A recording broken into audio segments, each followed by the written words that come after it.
जी बच्चों, physics class में आपका स्वागत है। आज का हमारा टॉपिक है इलेक्ट्रिक मोटर, ठीक, जिसको यानी हम यहाँ पढ़ेंगे इलेक्ट्रिक मोटर का कौन सा पार्ट, डीसी मोटर। लेकिन इससे पहले वाले लेक्चर में हमने डिस्कस किया था कि किसी करंट करिंग कंडक्टर को जब हम मैग्नेटिक फील्ड में रख रहे थे तो उसके ऊपर फोर्स लग रहा था, फोर्सेस की वैल्यू निकाला था हमने और फोर्स की डायरेक्शन को हमने निकालने के लिए तरीका सीखा था फ्लेमिंग्स लेफ्ट हैंड रूल से, ठीक। अब उसका जो एप्लीकेशन है वो है इलेक्ट्रिक मोटर। इलेक्ट्रिक मोटर को हम डिस्कस करेंगे। मोटर क्या होता है? मोटर वो इलेक्ट्रिक डिवाइस होता है जो इलेक्ट्रिकल एनर्जी को मैकेनिकल एनर्जी में कन्वर्ट कर देता है।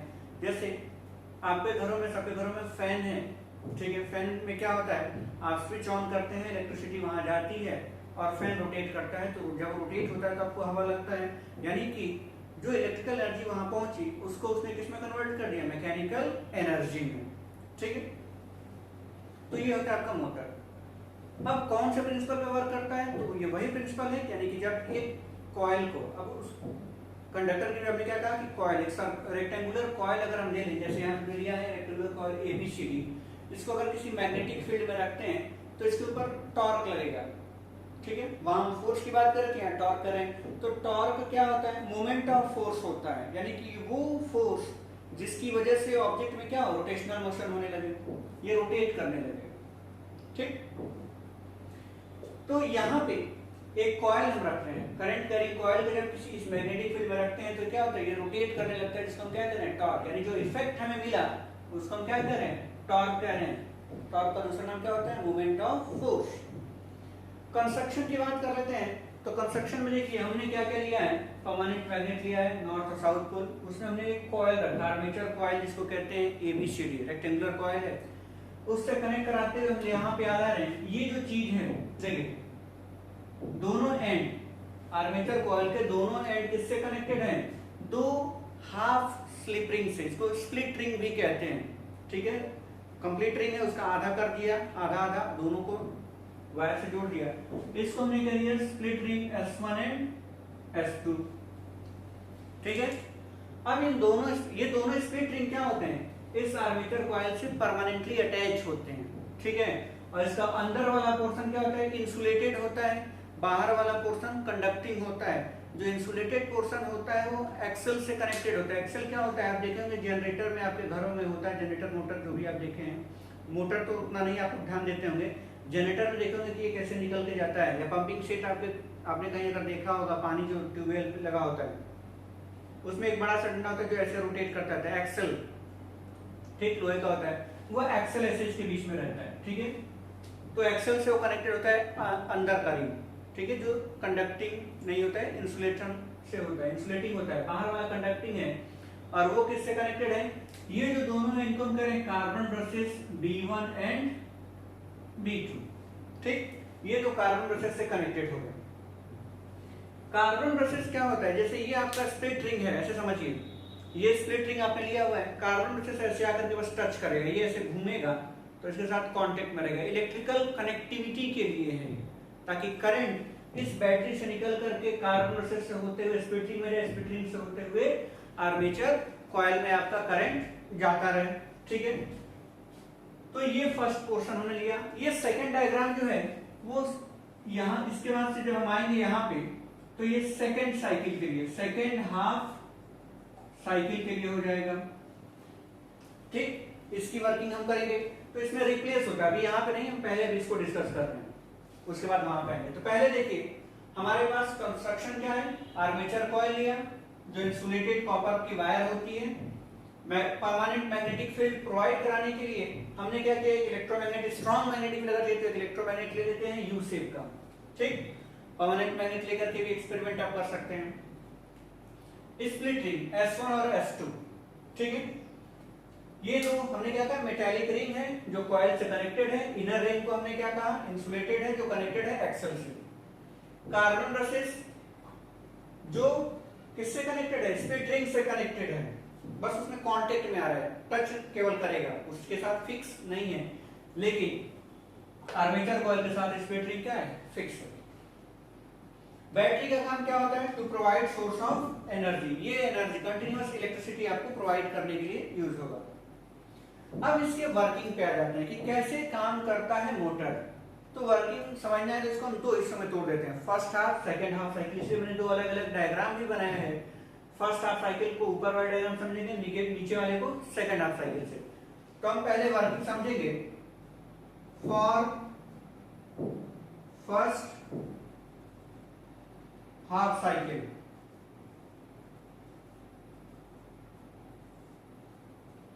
ठीक है।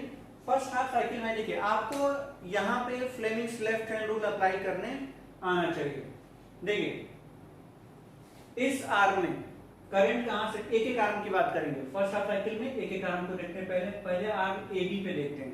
आर्म ए बी में करंट कहां से जा रहा है, ए से बी, ठीक है। तो हम यहां देख रहे हैं, लिखेंगे क्या, करंट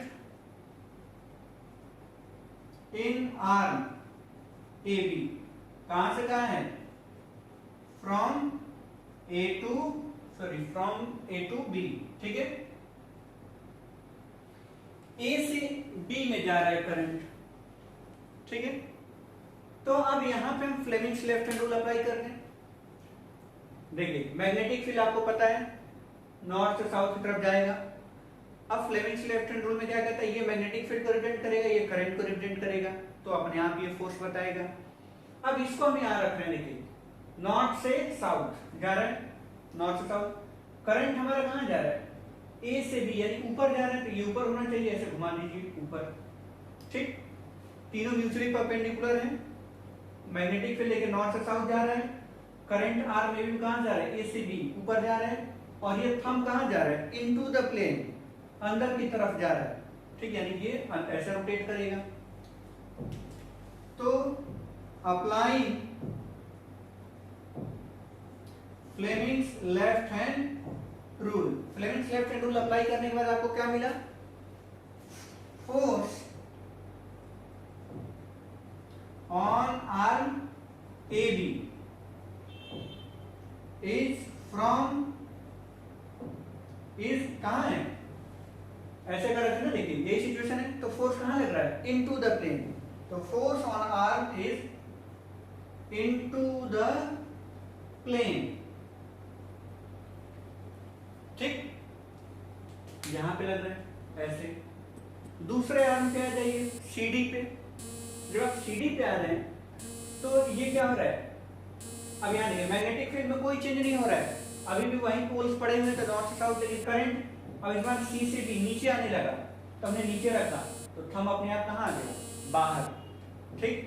पहले था कैसे, ये सिचुएशन थी, करंट ए से बी ऊपर जा रहा था, मैग्नेटिक फील्ड नॉर्थ से साउथ, लेकिन अब मैग्नेटिक फील्ड तो वही है, लेकिन करंट क्या हो रहा है, उल्टा हो रहा है। देखिए सी से डी, यहां आ जाइए, सी से डी दिख रहा है, तो जब सी से डी आपने लगाया यहां पे, तो फोर्स कहां लगा, बाहर, ठीक है। तो हम ये कर रहे हैं, current in arm C D कहां से कहां तक है, from C to D. So force कहां लग रहा है, force on arm C D is outside plane, हम कहां आया था, बाहर की तरफ, ठीक। ये हाफ साइकिल का आपका कंप्लीट हो गया, ठीक। एक बार और समझ लीजिए, Fleming's left hand rule apply करने आपको सीखना होगा, अच्छे से आना चाहिए। हमने बताया मैग्नेटिक फील्ड नॉर्थ से साउथ, तो नॉर्थ से साउथ जा रहा है, करंट कहां है, ऊपर की तरफ, ऊपर कर दिए ए से बी में, तो थंब अंदर की तरफ जा रहा है, बोर्ड में जा रहा है, अंदर प्लेन में, तो फोर्स अंदर की तरफ लगा। इसमें करंट नीचे था, हमने नीचे कर दिया मैग्नेटिक फील्ड से, तो फोर्स बाहर। तो इसका रोटेशन कैसे हुआ, अगर ये ऐसे था, देखिए हमने ये ए बी लिया, ये सी डी लिया, ऐसे लिया, तो घूमेगा, ये ऐसे घूमेगा, ऐसे, ठीक। तो जब ऐसे घूमेगा मतलब फोर्स कहां लग रहा है, इस डायरेक्शन लग रहा है आपका फोर्स, मतलब क्या है, ये क्लॉकवाइज है ना, घड़ी के साथ जा रहा है, देखिए क्लॉकवाइज, घड़ी के साथ, सुई के साथ जा रहा है, ऐसे घूम रहा है, तो फोर्स कैसा हुआ, क्लॉकवाइज।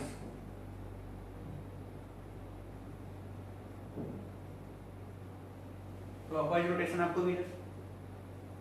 अब सेकंड हाफ साइकिल की बात कर लें।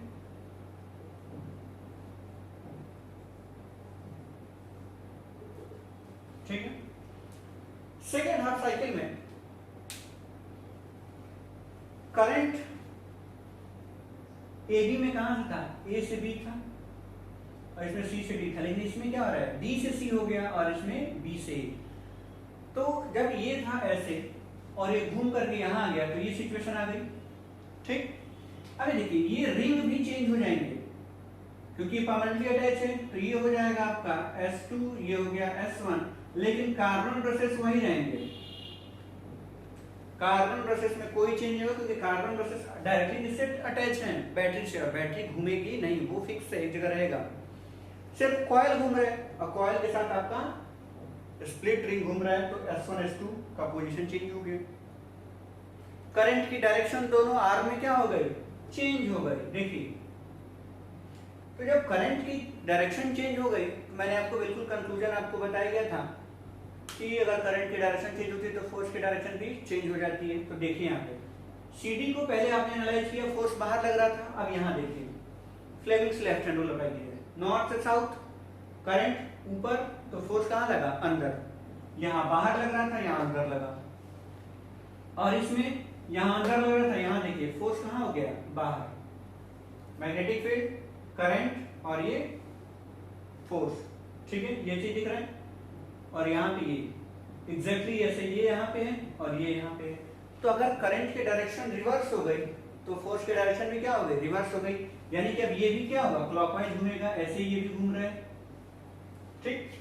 तो ये सिचुएशन, ये ऐसे था, ऐसे हो गया, फिर ये ऐसे हो जाएगा, फिर यहाँ पहुंचेगा, यानी एक रोटेशन आपको क्या मिलेगा, लगातार मिलेगा। इसी तरीके से तो फैन भी चलता है, ये साइड से आपको रोटेट करता रहता है। तो क्या हो जाएगा, on reversing the direction of current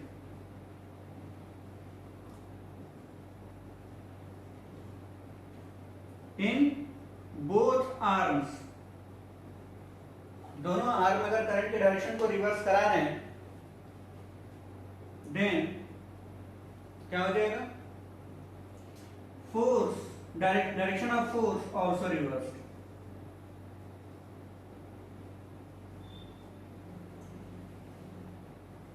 also reverse, ये चीज है।